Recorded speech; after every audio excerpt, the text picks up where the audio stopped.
Shalom, selamat pagi Bapak Ibu Saudara-saudara sekalian. Berjumpa lagi dalam refresh pada pagi hari ini, Rabu 10 Juni 2020. Pembacaan Alkitab pada pagi hari ini terambil dari Injil Matius pasal 7 ayat 9 sampai dengan 11.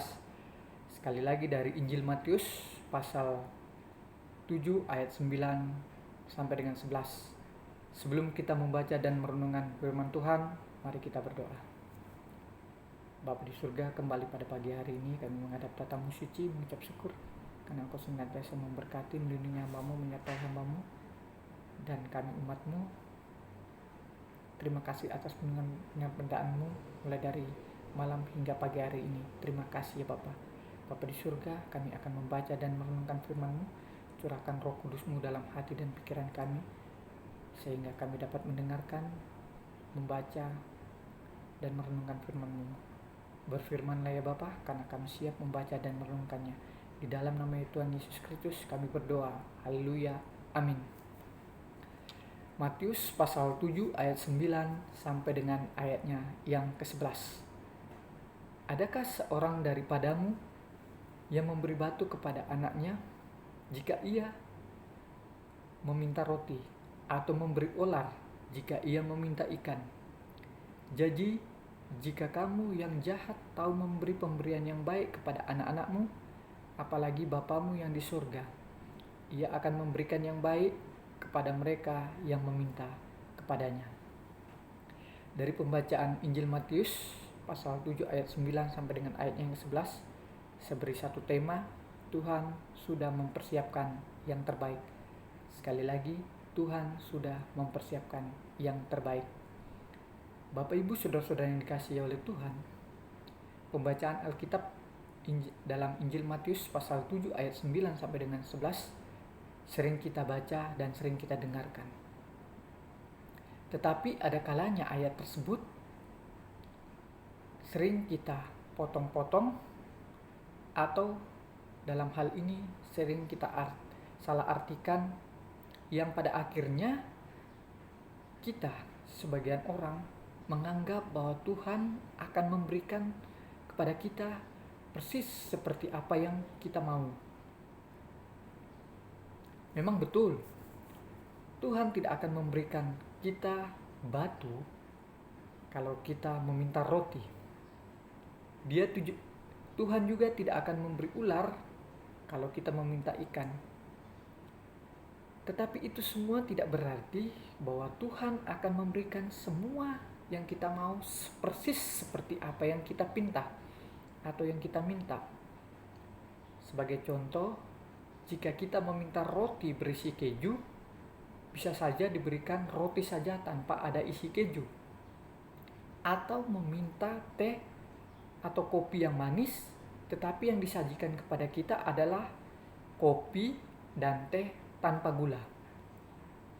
Coba kita perhatikan dengan teliti ayat di atas. Ia akan memberikan yang baik kepada kita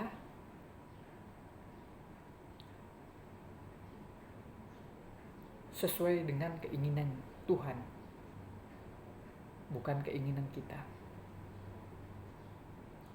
Kalau kita sebagai orang tua tahu memberikan apa yang baik bagi anak kita, terlebih pasti Tuhan, Dia pasti akan memberikan pada kita apa yang baik menurut pandangannya, bukan berdasarkan keinginan atau pandangan kita.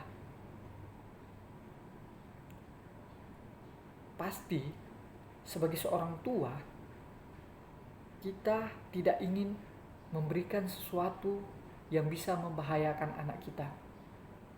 Sekalipun anak kita itu sangat menginginkan dan menganggap hal itu sangat baik menurut dia.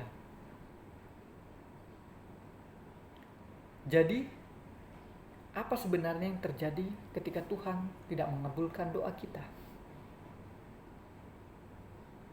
Tetaplah bersyukur, karena sesungguhnya Tuhan sudah menyediakan sesuatu yang lebih baik bagi kita, dan Dia juga sudah membentuk dan mendewasakan kita. Memang dalam segala proses pembentukannya kadang bisa menyakitkan, tetapi hal itu sebenarnya berguna untuk mengikis keinginan atau ego kita dan menjadikan kita pribadi yang lebih baik sesuai dengan keinginan Tuhan, bukan keinginan kita.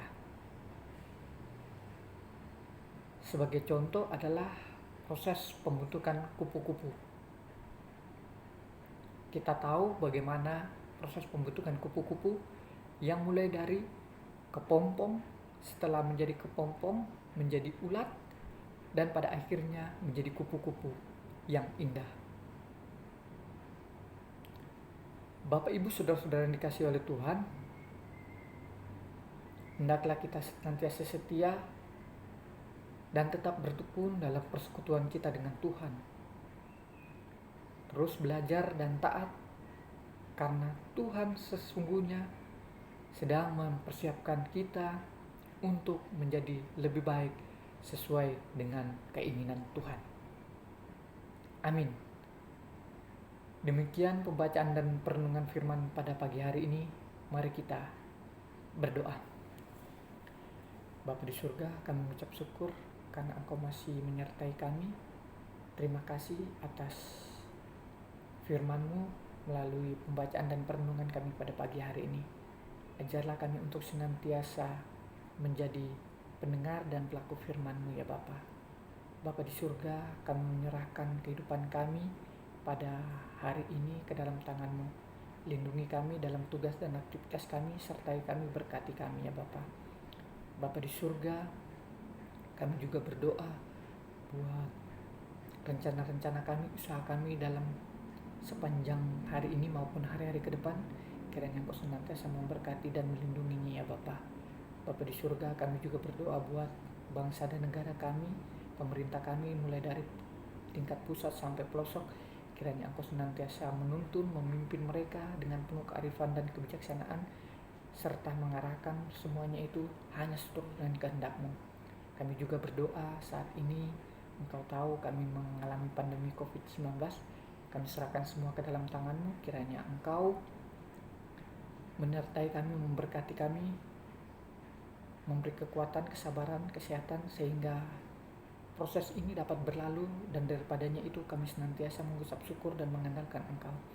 Kami berdoa buat TNI Polri, tenaga kesehatan yang dengan setia melaksanakan tugas dan tanggung jawab mereka dalam menangani COVID ini. Kami serahkan semua ke dalam tangan-Mu. Kiranya Kau senantiasa memberi kekuatan, kesabaran, hikmat dan akal budi ya Bapa. Di surga, kami juga berdoa buat saudara-saudara kami yang mungkin berulang tahun sepanjang hari ini, baik hari ulang tahun kelahiran maupun ulang tahun pernikahan. Berkati mereka dalam kehidupan mereka, usaha mereka, pendidikan dan pekerjaan mereka, kehidupan mereka sehari-hari ya Bapa. Kami juga berdoa buat saudara-saudara kami, orang tua kami yang mungkin dalam kelemahan tubuh atau dalam proses pemulihan. Berkati mereka melalui tangan-tangan, obat-obatan, tangan yang merawat, sehingga mereka dapat pulih, dan daripadanya itu nama-Mu dipuji dan dimuliakan ya Bapa. Kami berdoa buat saudara-saudara kami yang jauh terpisah dengan kami karena tugas dan pekerjaan mereka. Sertai mereka dalam kehidupan dan rumah tangga mereka. Inilah doa permohonan kami yang kami panjatkan melalui anak Yesus Kristus, Tuhan dan Juru Selamat kami yang hidup. Amin.